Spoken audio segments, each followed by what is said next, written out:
ஆனா நம்ம தான் இது நம்ம தான். ஆனா நம்ம ஆண்டவரை தேடுறோம், ஆண்டவருடைய சமூகத்துல நிக்க எல்லாம் பண்றோம். ஆனாலும் நம்மளுக்குள்ள ஒரு அழுக்கு இருக்கு. இந்த அழுக்கு நம்மளை விட்டு மாறணும்னா ஒன்னே ஒண்ணு பண்ணணும். என்ன தெரியுமா பண்ணணும்? இந்த அழுக்கு நம்மளை விட்டு மாறணும்னா என்ன பண்ணணும்? சொல்லுங்க. என்ன பண்ணணும்? பரிசுத்த ஆவியான நம்ம மேல ஊற்றப்படணும். எத்தனை பேருக்கு இந்த தண்ணி தெரியுது?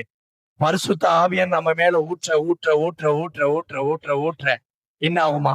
பரிசுத்த ஆவியான் நம்மளுக்குள்ள இறங்கு இறங்கு இறங்கு இறங்கு என்ன ஆகும்? இப்ப பரிசுத்த ஆவியான் நம்ம மேல ரீக்காமானா சந்தானா ஊற்றப்பட்டுக்கிட்டே இருக்கிறார்.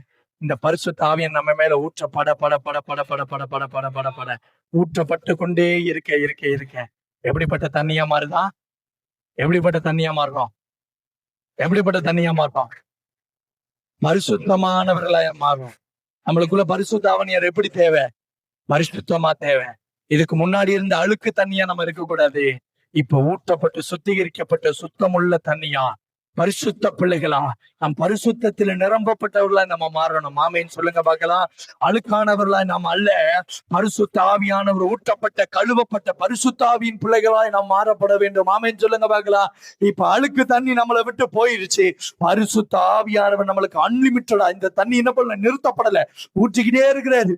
ஊற்றிக்கிட்ட மறுபடியும் கழுவப்படும்படி, மறுபடியும் சுத்திகரிக்கப்படும்படி, மறுபடியும் மறுபடியும் மறுபடியும் மறுபடியும் கழுவப்படும்படி அவருடைய ஆவியை நம்ம மேல அனுதினமும் ஊற்றிக் கொண்டிருக்கிற ஆவியானவர்